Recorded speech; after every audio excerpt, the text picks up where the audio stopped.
Hello, Mission Support Group. I'm your chaplain, Brett Morty, with this week's Moment of Mindfulness. Last week I began talking about the 7 effective habits for military members, and I was going through the first step, being proactive.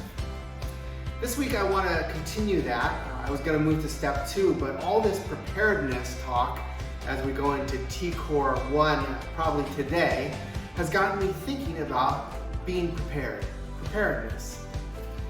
So getting ready for the tropical storm that's coming. I've got my first aid kit, I've got some cocoa curry food packs, I've got my magic cards in case the power goes out, I want something to do. I've got all sorts of things that I'm probably not going to need, but I might. And in the second step of being proactive, last week we talked about the difference between controlling what you can control in your life, your circle of concern, versus what you can control in your life, your circle of influence. Check out that video from last week if you want. This week I'm talking about how to be prepared when something hits us. Things hit us in life. Something bad happens, something good happens, somebody upsets us, a tragedy happens. And there's a moment between that thing happening and our reaction to it. And in between those two is a pause. Now, it might be just a half a second before we fly off and say something or do something that we regret.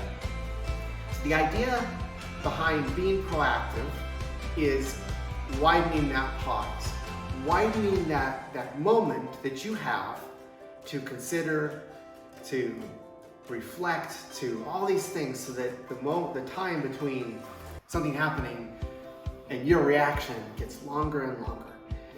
And just like all this stuff that we have in our typhoon toolkit, we need to have things in our spiritual toolkit that get us ready for those storms, so that we're ready when they happen and that we're not caught off guard. All sorts of things that we can put in that spiritual toolkit to lengthen the pause between reaction, between an action and our reaction to it. Those things include community, spiritual practices, mindfulness exercises, all sorts of our faith background, our tradition, the ways that we have trained ourselves to respond to things. All of this lengthens the pause between an action and our reaction. I'm not going to go into all of that today. I want to keep these short, but more to come. I've got some 7 effective habits classes coming up. Keep your eye out for that, where we'll do deep dives into these 7 steps. We've just done the first step, which is being proactive, and I look forward to moving on to step 2 next week with you. Until then, Mission Support Group, have a great week.